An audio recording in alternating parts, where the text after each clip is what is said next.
नमस्कार प्रेक्षकांनो, या मालिकेच्या येणाऱ्या जबरदस्त भागामध्ये अतिशय रोमॅन्टिक आणि वळण घेणारा ट्विस्ट आपल्यासमोर आला आहे. प्रेक्षकांनो, फायनली त्यामध्ये आता स्वानंदीचा समर हा चक्क स्वतःहून स्वीकार करताना आपण बघणार आहोत. स्वानंदी आता असे काय करते की जेणेकरून एका झटक्यात समर हा स्वानंदीच्या प्रेमात पडतो. समरचा आता कोणत्या भयानक घटनेत स्वानंदी आता जीव वाचवते. अंशुमनने समरला आता हनीमूनला जाऊ नये यासाठी समरवरती गुंड पाठवून जो हल्ला केलेला असतो, त्या हल्ल्यामध्ये स्वानंदी आता समरला मोक्याच्या वेळी येऊन कशी वाचवते आणि गुंड आता तेथून पळून जाता क्षणी आता स्वानंदीमुळे आपला जीव वाचला हे सत्य ज्यावेळेस समर समोर येते आणि त्यावेळेस आता समर सगळं काही विसरून आता स्वानंदीने आपला जीव धोक्यात घालून जीव वाचवला हे सत्य कळता क्षणी कसा स्वानंदीचा होतो. आणि आजीच्या कमालेनी आणि आदिराच्या हुशारीने आता स्वानंदीला घेऊन समर हा कसा हनीमूनला जातो आणि हनीमूनमध्ये आता रोमॅन्टिक होऊन बेधुंद रोमांसने समर आणि स्वानंदी कशी एकत्र येतात, हे सगळं या व्हिडिओमध्ये प्रेक्षकांनो आज आपल्याला पाहावयास मिळणार आहे. तरी हा व्हिडिओ शेवटपर्यंत पहा.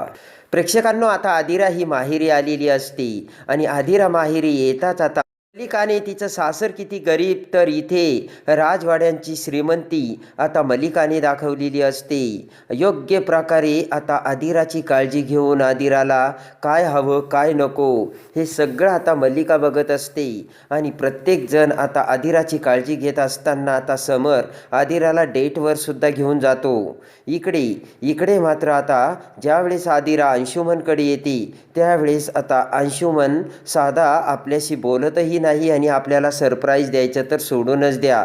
आणि साधा त्याचा मोबाईल जरी घेतला तरी तो आपल्यावरती किती ओरडला हे आदिराच्या लक्षात येऊन आता आदिरा म्हणते की तू तर माझा सक्का भाऊ आहे, पिंट्या दादा तर माझा सक्का भाऊसुद्धा नाही, पण त्याने माझ्यासाठी किती केलं ना हे तू कधीच करू शकत नाही, असे म्हणत रागाने आदिरा तेथून निघून गेलेली असती खरी.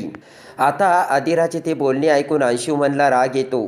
अंशुमन म्हणतो की काय नुसतं या आदिराच्या तोंडून समरदादा, आता ना या समरदादाला काहीतरी सरप्राईज आणि तेही एक चांगलं मोठं द्यायलाच हवं.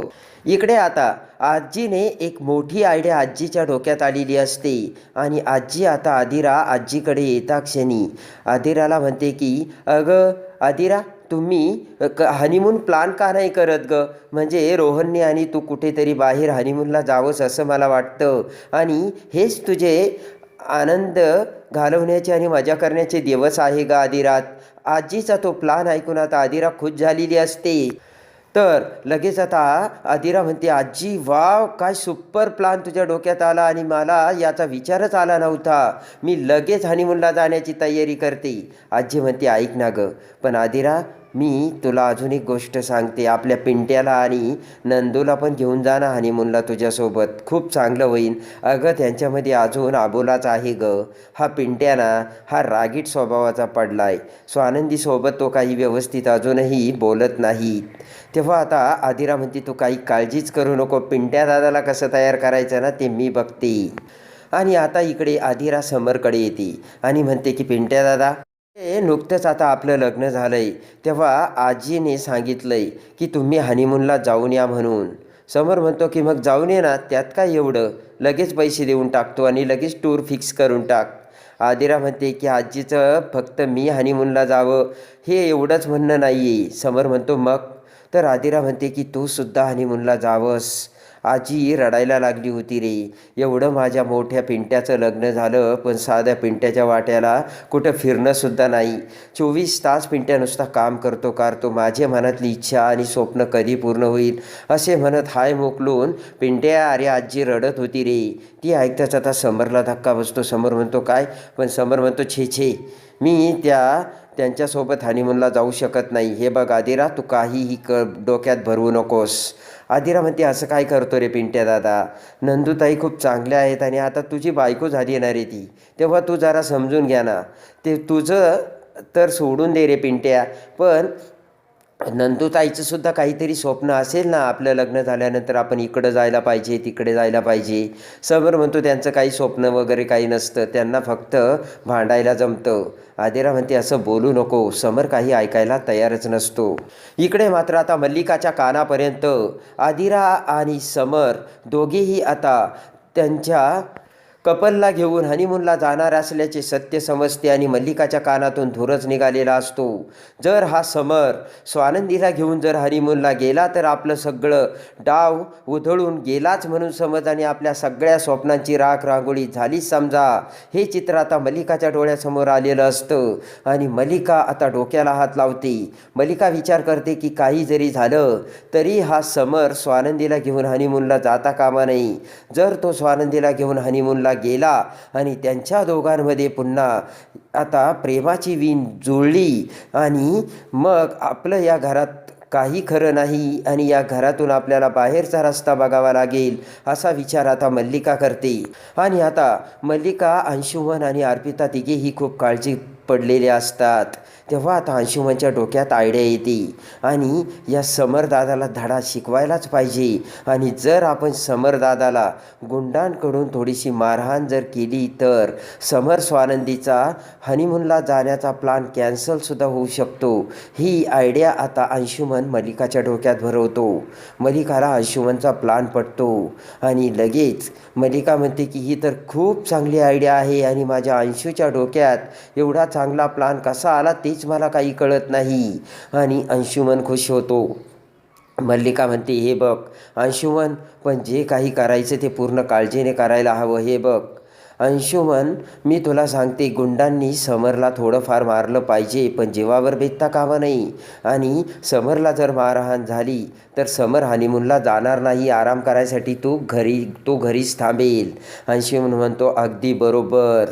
आणि लगेच आता मल्लिकाला सुद्धा अंशुमनचा डाव पटलेला असतो. अंशुमन म्हणतो की मॉम लगेच दे ना मग पैसे, गुंडांना देऊन येतो. पटकन खुश होऊन मल्लिका तर तिच्या कपाटातून पैशाचा बंडल काढून तो अंशुमनकडे देते आणि अंशुमन देखील ते पैसे बघून आता खुश होतो. आणि अंशुमन आता विचार करतो की या समरदादाला अद्दड घडवण्याचा चांगलाच मुहूर्त आणि वेळ आता साधून आली. आता या समरदादाला कसं काय करायचं ते मी बघतो असे म्हणत आता अंशुमन ते पैसे घेऊन आता गुंडांकडे येतो आणि गुंडांना ते पैसे देत आता कसा प्लॅन करायचा, समरदादाला कसं पकडायचं आणि किती मारायचं हे सगळं समजून सांगतो. गुंड आता तेथून निघून जातात. आणि इकडे आता गुंड आता जाता क्षणी अंशुमनने आता समरला मारण्याची सुपारी दिलेली असते. आणि इकडे आता समर हा गाडीतून जात असताना गुंड आता समरवर पाळत ठेवतात. आणि ज्या वेळेस समर आता कॉफी प्यायला एका हॉटेलमध्ये जाऊ लागतो त्याच वेळेस आता गुंड तिथे येऊन समरला अडवतात. एक गुंड समरला धक्का मारतो. समर आता त्या गुंडाला बोलू लागताच आता दुसरा गुंड तेथे येतो. त्याने आता त्याच्या हातात लाकडी दांडा आणलेला असतो आणि ते गुंड आता समरला दम देऊ लागतात. आणि त्यानंतर इकडे आता समर म्हणतो की तुमची ही काय दादागिरी. आणि आता त्या गुंडांना राग आलेला असतो. एक गुंड आता समरला ढकलून देतो आणि समरला ढकलून देताच आता समर खाली पडू लागतो. तेवढ्यात आता दुसरा गुंड आता समरला लाकडी दांडा घेऊन तो दांडा मारू लागतो. तर एवढ्यात स्वानंदी आता तिथून जात असते आणि योगायोगाने आता स्वानंदी कंपनीत जात असताना तिचे लक्ष समरकडे जाते. आणि गुंड आता समरला मारत असल्याचे स्वानंदीने बघता क्षणी आता इकडे स्वानंदीला मोठा धक्का बसतो आणि वाऱ्याच्या वेगाने पळत स्वानंदी आता तिथे येते. गुंड इकडे आता समरच्या डोक्यात दांडा मारणार. एवढ्यात स्वानंदी आता त्या गुंडाचा हात पकडते आणि म्हणते की ए नराधामा, काय करतोयस आणि तिघे मिळून तुम्ही माझ्या नवऱ्याला मारताय.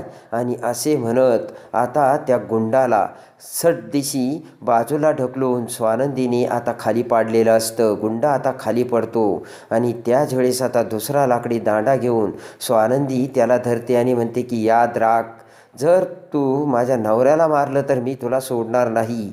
स्वानंदीचा तो रुद्रावतार बघून आता बाकीचे गुंड तिथून पळून जातात आणि आता तो गुंड कसा बसा धडपडत उठतो. स्वानंदी त्याला पुन्हा ढकलून खाली पाडते. त्या गुंडांच्या चांगल्याच आता झिंज्या स्वानंदीने पकडलेल्या असतात आणि त्या गुंडाला स्वानंदी आता तिच्या हाताने चांगला चोप देते तर तो गुंड तिथून पळून जातो.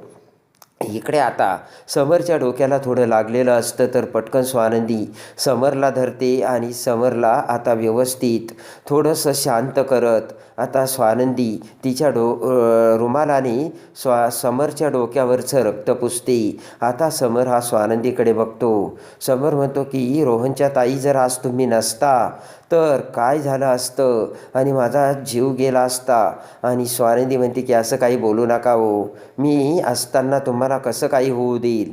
शेवटी किती जरी झालं तर तुम्ही माझे नवरोबा आहात. तर आता समर स्वानंदीकडे बघतो आणि समर आता पटकन स्वानंदीला मिठी मारतो तर स्वानंदीला सुद्धा खूप हायसं वाटतं.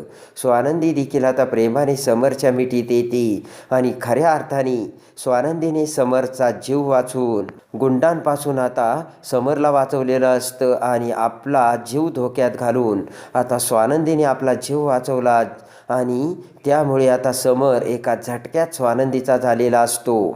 इकडे त्यानंतर आता स्वानंदी ही माहेरून घरी आल्यानंतर आजी आता स्वानंदीला हनीमूनला जाण्याचा प्लान सांगते. तर आता आदिरा देखील स्वानंदीला आग्रह करते पण स्वानंदी म्हणते नाही नाही, हे हनीमूनला येणार नाही, मला नाही वाटत हे येतील म्हणून. आदिरा म्हणते की तुला काय करायचं, पिंट्या दादाशी मी बोलणार आहे, बोललेसुद्धा पण मी त्याला मनवणार देखील आहे. तेवढ्यात आता समर आदिराकडे येतो आणि म्हणतो की आदिरा अगं तुझा हनीमूनचा जाण्याचा प्लान काय झालं ग त्याचं. तेव्हा आदिरा म्हणते काय पिंट्या दादा, मी तुला म्हणते ना कर ना प्लान. तर आता समर म्हणतो ठीक आहे आदिरा, तू जर एवढा आग्रह करत असेल तर येतो मी सुद्धा हनीमूनला. आता ते ऐकून आदिरा जाम खुश होते आणि पळतच आदिरा आता आजीकडे येऊन आजीला सगळी हकीकत सांगते. तर लगेचच आता आदिरा म्हणते की आजी अगं पिंट्या दादा हनीमूनला आमच्याबरोबर यायला तयार झाला. आजीसुद्धा आता जाम खुश झालेली असते आणि इकडे आता समर स्वानंदीच्या प्रेमात पडलेला असतो आणि स्वानंदीला घेऊन आता समर हनीमूनला जाणार असतो. जीव वाचवताच आता समरने हनीमून प्लान करून आता हनीमूनमध्ये समर आणि स्वानंद कसा आता प्रेमाचा रोमांस करतात. आणि इकडे मात्र अंशुमनने केलेली एक चूक त्याला खूप महागात पडलेली असते आणि अंशुमनमुळेच आता समर हा हनीमूनसाठी जायला तयार झालेला असतो. आणि इतकेच काय, अंशुमनच्या एका चुकीने समर स्वानंदीच्या प्रेमात पडलेला असतो आणि स्वानंदीने मोठी भयानक आयडिया करून समरचा जीव वाचवलेला असतो आणि समरवरचे प्रेम दाखवलेले असते. आणि मल्लिका अंशुमनचा डाव उधळून आता हनीमूनला जात समर आणि स्वानंदी कसा बेधुंद रोमांस करतात हे बघण्यासाठी आणि या मालिकेच्या डेली अपडेटसाठी आपल्या चॅनलला लाईक करा, सबस्क्राईब करा.